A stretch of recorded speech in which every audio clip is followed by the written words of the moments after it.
The crunch of tires on gravel was the only warning I got before the SUV came to a jerky stop in front of the gate. No one turned off the engine. The window rolled down just enough for my daughter to lean out, sunglasses still on voice flat. "He's yours for the summer. I can't take him anymore." Before I could respond, before I could even reach the fence, she shifted into reverse. The car spun dust into the air as she peeled away down the drive. I didn't wave. She didn't look back. Jasper stood where she left him, 13 years old, taller than I expected. But with that same stubborn set to his jaw, I remembered from his toddler days. Arms crossed, headphones slung around his neck, and an iPad glued to his hand like it was the only anchor he had left. "This place smells like cow poop and loneliness," he muttered, loud enough to sting, quiet enough to pretend he didn't care if I heard. He didn't wait for me to answer, just hauled his duffel bag up the steps and dropped it on the porch with a thud that made the floorboards groan. Then he pushed past me and into the house as if I were a doormat. I held the screen door open and let it fall shut behind him. He didn't ask where his room was, didn't comment on the worn couch, the smell of oats and leather, the ticking clock above the kitchen sink that used to lull his mother to sleep when she was his age. He just disappeared down the hallway and slammed the bedroom door so hard the ceramic rooster above the pantry rattled.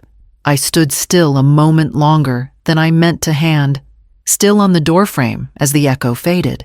Then I turned to the kettle, filled it, and set it on the stove like I did every morning. The animals wouldn't wait for introductions, and the boy clearly didn't want one. By the third morning, I knew it would come to a head. The first morning, he picked at the eggs like they'd offended him. The second morning, he didn't come to the table at all. By the third, I found the plate still full where I'd left it cold now, next to a sticky juice box he must have smuggled in from the car. He stayed parked on my couch, feet on the cushion phone, held up like a shield. When I walked past to get the broom, he didn't move, just mumbled under his breath, "Fossil." Like I couldn't hear him, or wouldn't. That evening, he stood in the hallway staring at the wallpaper I'd put up 30 years ago. Tiny gold flowers on pale green. My late husband had picked it, said it reminded him of spring back home in Kentucky. Jasper wrinkled his nose. "This place looks like a retirement home threw up in here." I didn't flinch. I didn't speak. I just kept stirring the pot of stew and scraped another carrot into the sink. If he was waiting for a reaction, he'd have to keep waiting. But on the third morning, when he couldn't connect to Wi-Fi and the rooster crowed louder than usual, he finally broke. "I hate this filthy farm," he screamed, standing barefoot in the hallway, with his shirt half twisted and hair sticking up like he'd fought a pillow and lost. "It stinks. It's boring. I want to go home." I wiped my hands on a towel, then turned off the stove. I didn't say anything that night, just let him eat cereal from the box, in silence, pretending not to watch the sunset outside the window. But the next morning, before the sky had even cracked pink, I opened his door. Shoes on. "Chores start now." He blinked at me from under the blanket, confused. I didn't explain, didn't raise my voice. I just stood there steady while the rooster crowed again behind me. I was in the barn before he got out of bed. By the time he stumbled out in untied sneakers, I had the buckets ready. He showed up in the barn wearing yesterday's hoodie and the wrong kind of shoes, those flat canvas ones with holes in the soles. He dragged his feet like they were chained, but I didn't mention it. Just handed him the feed bucket and pointed toward the grain bin. He gagged before he even got there. The second the lid lifted, he let out a sound somewhere between a scream and a retch. "There's a dead mouse in here." I walked over, slowly peered inside. Sure enough, stiff as a board curled up in the corner, like it had gone to sleep and never woke. I scooped it out with an old plastic cup and tossed it into the compost barrel. "That happens. Keep scooping. The chickens are waiting." He didn't move. They'll get mean if you feed them late, I added, turning away. He hesitated, then followed me to the coop, swinging the bucket like it was filled with dynamite. When we got there, he saw the state of the floor, dirt and feathers, and what chickens leave behind. And he froze. I'm not going in there. That's where they live. That's disgusting. I didn't argue. I stepped in, spread the feed, and walked back out. Next time it's yours. Back at the house, he stomped mud into the floor. I handed him the mop. He let it fall. By noon, he was out on the porch, with his phone pressed to his ear. His voice was low, urgent. I didn't need to hear the words, I recognized the tone. I stepped outside with the laundry basket and caught the end of it. She's making me clean up dead animals. Can you come get me? I met his eyes as he lowered the phone. She's not coming back until July, I said. Finish your call. He didn't answer, just disappeared inside. That night, the door to his room slammed so hard it knocked the curtain rod loose. I waited. No apology came. I picked it up, found the screwdriver, and fixed it myself. By morning, he was whispering again, this time not to me. I was folding towels by the kitchen window when I heard him out on the porch, pacing slow and angry, phone pressed to his ear like it was the only lifeline left. His voice was half whisper, but the words came through clear. She's making me touch dirt. Real dirt. I think this is child abuse. He paused, probably listening to someone laughing on the other end. No mom said to tough it out, he muttered. But can you call grandma and yell at her or something? I can't take it anymore. He didn't know I was standing behind the screen door, barely breathing. I didn't say a word. He finished his call and went back to sulking on the couch. Feet back up, thumb flicking through videos like none of it mattered. I finished folding, put away the towels, and laid out 2 pairs of gloves on the porch bench before bed, one, large one, small. The next morning, I didn't wake him with words. I opened the door to his room and tossed the gloves onto the end of the bed. 5 minutes. He groaned, but came out eventually, dragging his sneakers behind him like I was marching him into exile. I led him past the barn and around to the manure pile behind the fence. It was steaming lightly in the morning sun. Chickens clucked nearby, unconcerned. The air was heavy, earthy. You'll help turn the pile today, I said, pointing to the shovel already stuck in the ground. Start from that corner. You're kidding. I didn't flinch. Use the gloves. He put them on with exaggerated disgust. This is so gross. Fertilizer doesn't come in clean packages. He looked like he might cry or curse or both, but instead he dug once. Then again. His rhythm was clumsy and slow, but it was work, and he was doing it. By noon, he was red-faced and sweating, his hoodie tossed on the fence. That evening, as I sat on the porch stringing beans, I noticed his notebook for the first time, half hidden behind a flower pot, pages peeking out like they had something to say. He didn't ask to come with me that morning. He just followed a few steps behind, dragging his feet through the gravel like usual. I didn't say anything. I let the silence stretch as we made our way toward the outer fence line to check the broken panel near the maple trees. It was the barking that broke the quiet. Sharp, panicked, not one of mine. I picked up my pace and Jasper stumbled to keep up. A few yards ahead, the neighbor's old hound was caught in the wire mesh, one ear torn and bleeding back leg twisted between strands. The poor thing thrashed when it saw us, whimpering low like it had given up. I knelt beside it and spoke softly, just the way I used to calm the horses during thunder. My voice dropped low, steady, barely above the wind. The dog stilled, panting hard. "Hand me the cutters," I said, holding out my hand. Jasper hesitated, then pulled them from my back pocket and placed them in my palm. I felt his fingers brush mine, cold, unsure. "No," I said, shifting. "You do it." His eyes widened. "What if I mess it up?" Then we try again. He crouched beside me, awkward knees popping. The cutters trembled in his hands, but he found the wire, found the angle. One snip, then another. The dog whimpered again, but didn't flinch. The last strand popped free. The hound jerked away and limped toward the field, pausing once to glance back at us before disappearing into the brush. Jasper stayed crouched for a moment longer.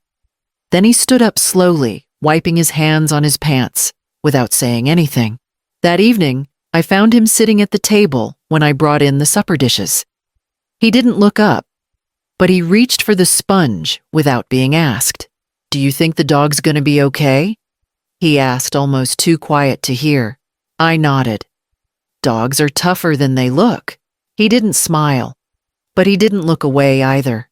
The next morning, he beat me to the chicken coop.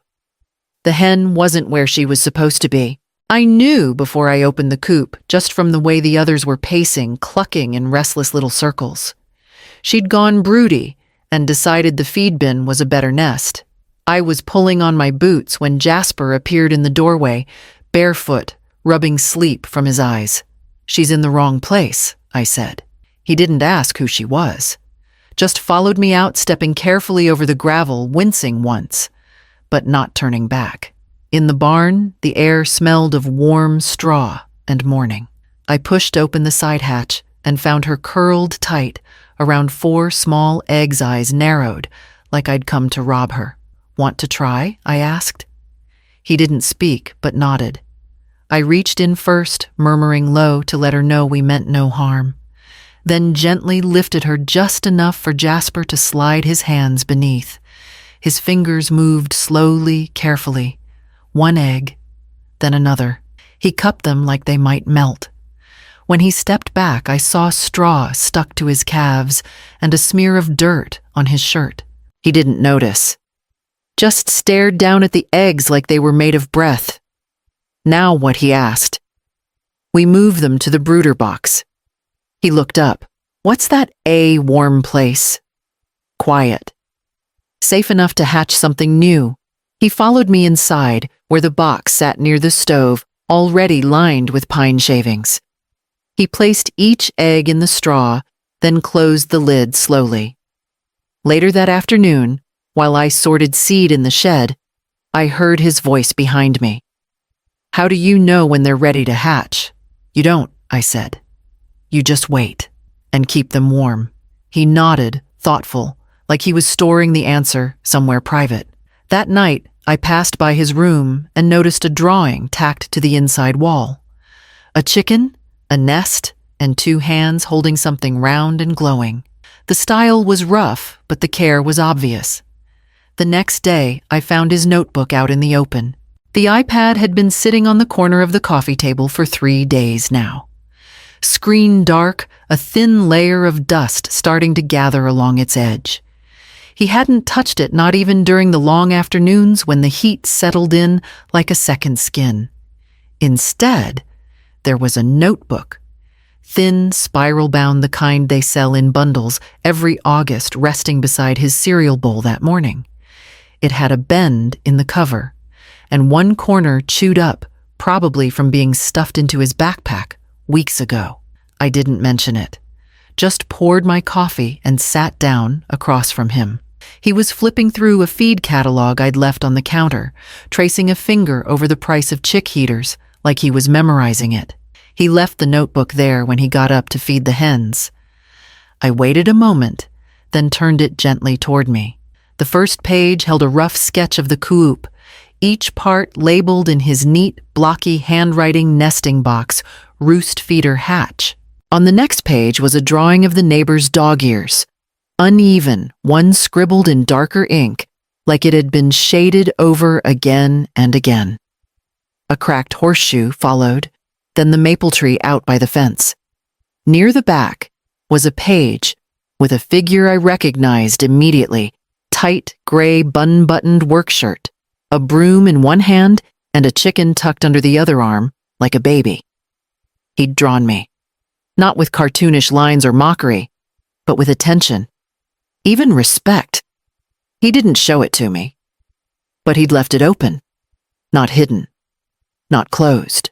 That afternoon, I found the notebook again this time, outside, left on the porch bench beside a mason jar filled with creek water and wildflowers. The same page still open. The breeze hadn't even moved it. I didn't say anything, just sat beside it and let the silence settle between us easy now, lighter than it used to be. By dusk, we heard the wind shift and the animals start to stir. The air changed, first sharp and dry, carrying the scent of unsettled earth. I looked up from the feed buckets just as the wind kicked up a ribbon of dust across the pasture. Storm, I said, already heading toward the paddock. Jasper was behind me, boots, half-laced hair whipping into his eyes. We worked fast, moving the horses into the lower barn before the real grit started blowing. The sky had gone an odd shade of brown-gray, like it couldn't decide whether to rain or spit fire. Jasper kept pace with me, no complaints, no dragging, just focus. We were closing the last stall gate when he froze. Look. I followed his gaze toward the fence line, where something small and pale moved against the grass. A fawn, no bigger than a house cat, tangled in the wire legs, trembling with each gust of wind. Before I could say anything, Jasper was running. He reached it before I did, crouching low, arms open. The fawn flinched, but didn't flee. It was too weak. I knelt beside him, helping unwind the wire gently from its legs, whispering calm. He slid his hoodie off without a word and wrapped the shivering body in it. We carried it back together step for step, shielding its head from the wind as best we could. Inside the barn, I laid down clean towels in an empty stall. Jasper sat beside the fawn, brushing straw away from its eyes. "Will it be okay?" he asked. "We'll keep it warm.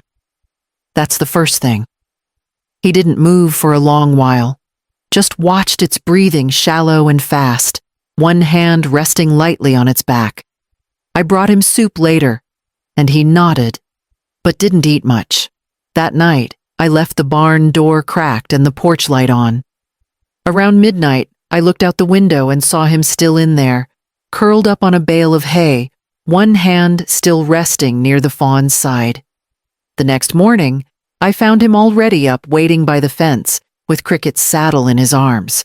He was already brushing down Cricket when I stepped outside. The gelding stood patient and still, tail flicking lazily Jasper's hand, moving in slow, practiced strokes. "Think I could ride today?" he asked without looking up. I nodded. "You can saddle him, I think so." And he did, clumsy in parts but careful. Checked the girth twice. Adjusted the stirrups like I'd shown him last week. We set out just before sunset, the light stretching long and golden across the pasture. He rode ahead, sitting taller than I'd ever seen him. Cricket trotting with an easy rhythm. I followed behind on foot, letting them find their pace. Neither of us said much. Just the soft thud of hooves on dry dirt, the creak of leather, the occasional rustle from the cornfield. It felt like the kind of quiet you earn, not the kind you fill. When we reached the old fence line, he slowed to a stop and looked out over the soybean field, now just rows of low green and fire-colored sky. "Do you think Mom would let me come again next summer?" he asked. His voice wasn't eager, just steady, honest. I didn't answer right away, didn't want to shift the air between us. I just stepped closer, ran my hand along Cricket's neck and looked out at the same horizon. Jasper didn't push for more. He just nodded once and turned Cricket back toward the barn. Back at the house, he unsaddled without being told, hung the bridle where it belonged, and brushed Cricket down until the horse's coat gleamed. Inside, he washed his hands and set the table before I even reached the kitchen. He didn't say anything about it. Later that night, I passed by his room and saw the notebook again this time, with a drawing of the sunset, a horse and two figures side by side, both small beneath the stretch of sky. When the phone rang the next morning, I recognized the number before I picked it up. The SUV pulled in just after breakfast. Slower this time, no dust storm of tires or rushed goodbye. The engine idled, and then the door opened. My daughter stepped out, first sunglasses off arms, folded, like she didn't quite know what to expect. Jasper climbed out behind her, taller somehow. His duffel slung over one shoulder, hair clean, boots on. He looked at me for a second too long, like memorizing something. Then he crossed the gravel and hugged me. It wasn't a shy lean or a one-armed shrug, it was full and solid. I didn't say anything, just held him back, one hand on his shoulder. He let go first. "I left something on the porch for you," he said. Then he turned to his mom and opened the car door for her. They didn't stay long.